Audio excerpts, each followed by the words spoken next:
Hi friends, welcome back to our channel. ఈరోజు మనమైతే సేమియా ఉప్మా అంటుకోకుండా చాలా నీట్గా రావాలంటే ఒకసారి ఇలా ఖచ్చితంగా ట్రై చేయండి. పొడి పొడిగా భలే వస్తుంది. దీని టేస్ట్ కూడా అదిరిపోతుంది. ఒకసారి మీరు కూడా ట్రై చేయండి. పక్కా కొలతలతో చేస్తే చాలా సూపర్ టేస్టీగా ఉంటుంది. దీని ప్రాసెస్ చూద్దాం రండి. ఫస్ట్ ఒక ప్యాన్లో ఒక గ్లాస్ సేమియా తీసుకుంటున్నాను. దాన్ని లో ఫ్లేమ్లో మాత్రమే బాగా రోస్ట్ చేసుకోండి. అది బ్రౌన్ కలర్ వచ్చేంత వరకు బాగా లో ఫ్లేమ్లో మాత్రమే రోస్ట్ చేసుకుని దాన్ని పక్కకు తీసుకోండి.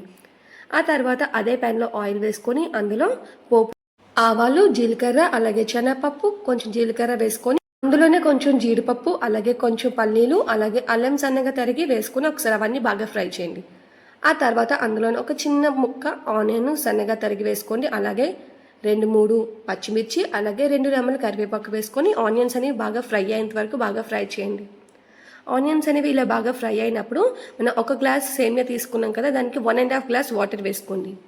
రోస్ట్ చేసుకున్నాం కాబట్టి 1.5 గ్లాస్ వేసుకుంటున్నాము. రోస్ట్ చేయకపోతే 1 గ్లాస్ అయితే సరిపోతుంది. అందులో కొంచెం సాల్ట్ వేసుకొని వాటర్ అనేది బాగా బాయిల్ అవుతుంది కదా, ఆ టైంలో మనం ఆల్రెడీ ఫ్రై చేసుకున్న సేమియాని కూడా వేసుకొని సిమ్లో పెట్టి మాత్రమే బాగా ఫ్రై చేయండి. మూత పెట్టి సిమ్లో పెట్టి ఫ్రై చేస్తేనే సేమియా అనేది అంటుకోకుండా బాగా ఉడుకుతుంది. ఒక 5 మినిట్స్ పాటు అలా వదిలేస్తే సేమియా అనేది చక్కగా ఉడికిపోతుంది. మనం చూస్తే తెలిసిపోతుంది సేమియా అనేది చక్కగా ఉడికింది కదా. ఈ టైంలో స్టవ్ ఆఫ్ చేసుకోండి. మీకు కావాలంటే కొత్తిమీర కూడా యాడ్ చేసుకోండి. కొంచెం మందికి దీని మీద కొత్తిమీర ఫ్లేవర్ నచ్చదు, సో యాడ్ చేయట్లేదు. మీకు నచ్చితే యాడ్ చేసుకోండి.